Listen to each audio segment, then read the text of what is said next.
Welcome to the outside. This is the outside world.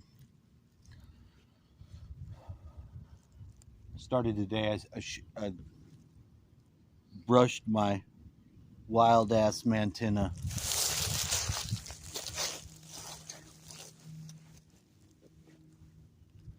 And I sort of meditated in the way to bring myself to that weird place of peace that you need. In Texas, the weather is spectacular. It's actually very nice right now. It's not cold. Who don't want cold? I don't want anything to do with cold. But it's January, so it's going to get colder. It's possible. Can't see even my face with these things on. I can see through the reflection of the phone, but I can't see the camera. And I like that. I like to try different things out. I like to get different perspectives. And it's good, especially to come and sit out here, put your root chakra to the ground. Feels alive. It feels real nice. Especially when you get the sun lined up. You got your flying over plane. Always with the flyover, right?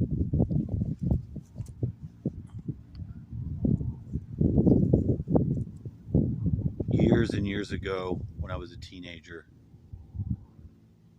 my dad's band was playing somewhere.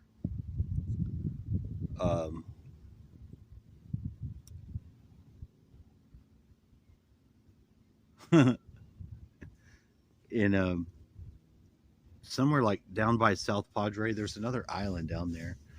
I went out there years before working with some guys. I went. We went to Mexico. We just got in a car and went. We took a car.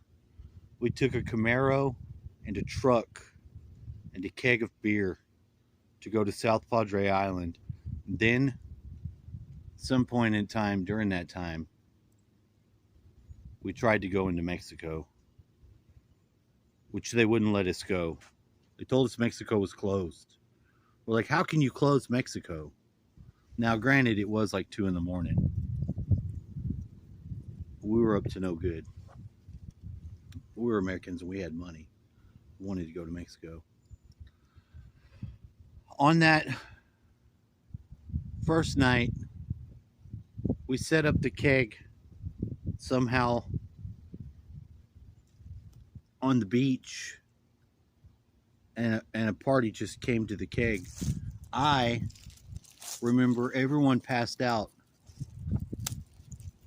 during the night, and I did not. I woke up. I knew where we were at. I didn't think I had a phone.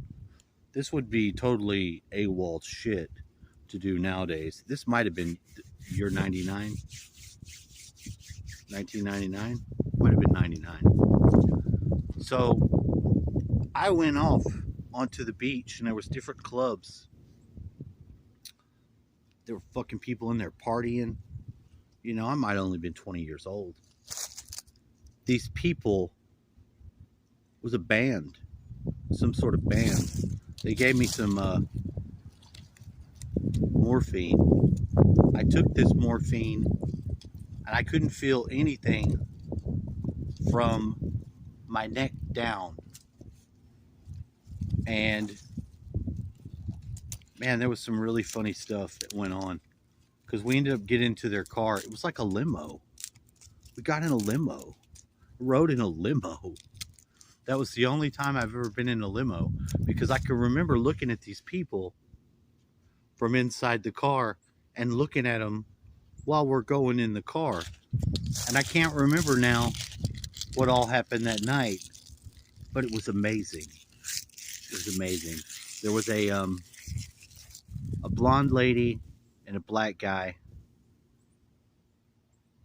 And they said he was a band. Maybe he was a rapper. I don't know. I don't know who he was. I'm a random guy from the beach. I don't even know what my skill was, why I was initiated, other than I'm humorous. I'm humorous, especially when I'm on the flow level, in the flow state of mind. I got jokes. I got jokes. I'm trying to look for them now. I'm trying to think of all the funny times and experiences that I've had. And I was looking back to that one. It was fun. There was all these people building these sandcastles on the beach.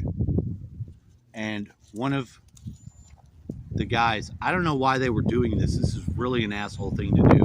They were having people build stuff on the beach.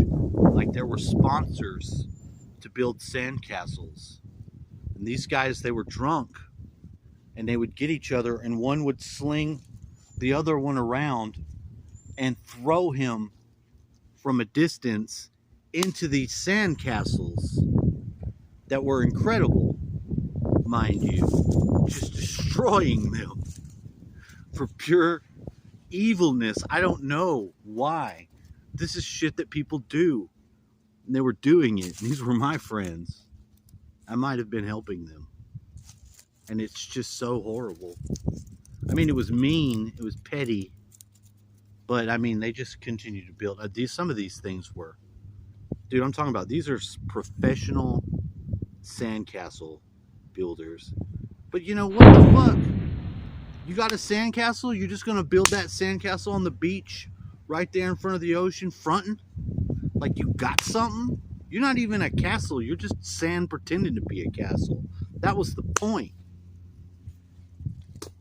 Was it unnecessary? Mightily unnecessary. Heavily rude. Rude. I remember going back at night over the sand dune where, and I don't know, maybe I had echolocation. I don't know what was going on. What had me on the level. I know I didn't get my first cell phone until after that. I was working on tugboats, and I had the Primeco phone. I don't know if you remember that, but I had that when I was working on the boats.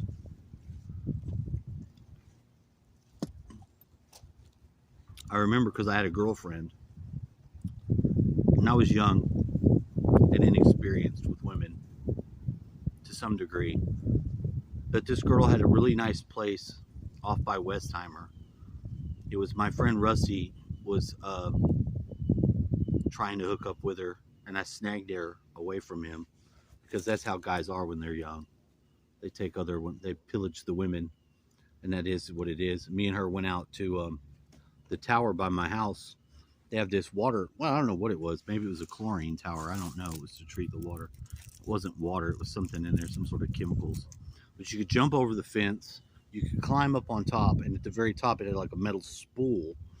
And we took some X, we crunched it up on that metal spool, and we snorted it years ago. And I was with this girl, and she had a nice apartment in Westheimer. I'm having sex with this girl, but I want to tell you this story. On her back, on the lower part of her back, she had a tattoo that was like an embryo inside of a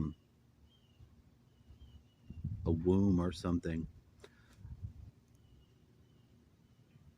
And that affected my performance. That's the last thing you want to see when you're trying to have sex with somebody like that, is a embryo. It ruins the mood, unless it's what you're there for.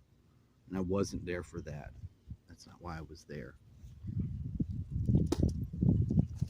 I would have liked to have met that girl at a different time in life, but that's neither here nor there.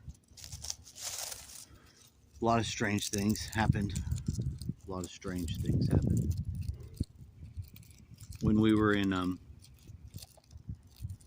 couple years before this, probably in about 97, 96, 97-ish, we were taking a lot of acid. And I took this acid and I went to church camp. I had the acid with me. I had the acid at church camp.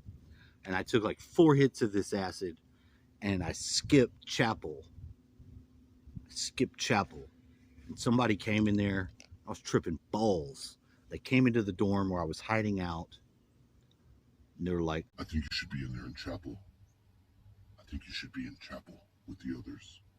I'm like, how do you know? God doesn't want me right where I am.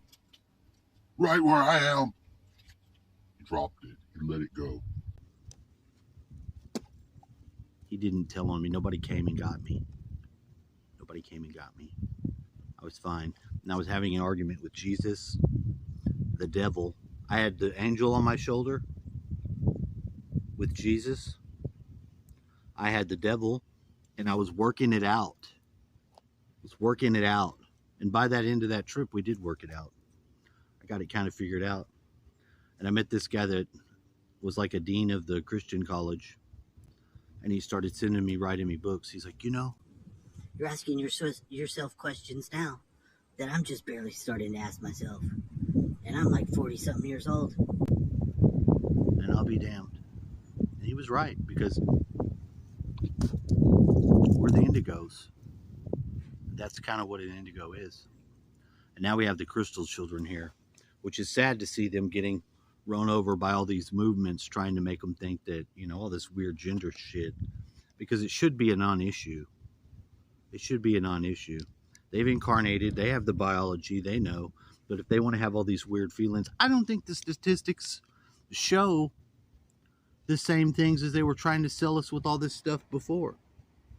I don't have a problem with gay people, but all the excuses that they've used to explain it in the past. I mean, you've got to be fighting your biology, number one.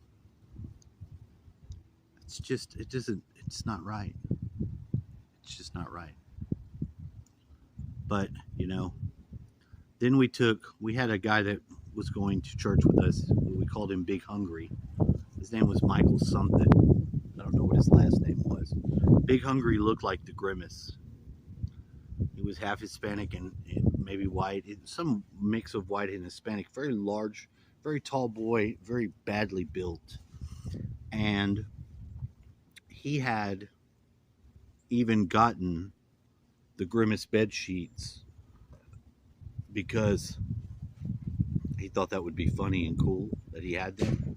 So we made his bed and we put it on top of the dorm from the back.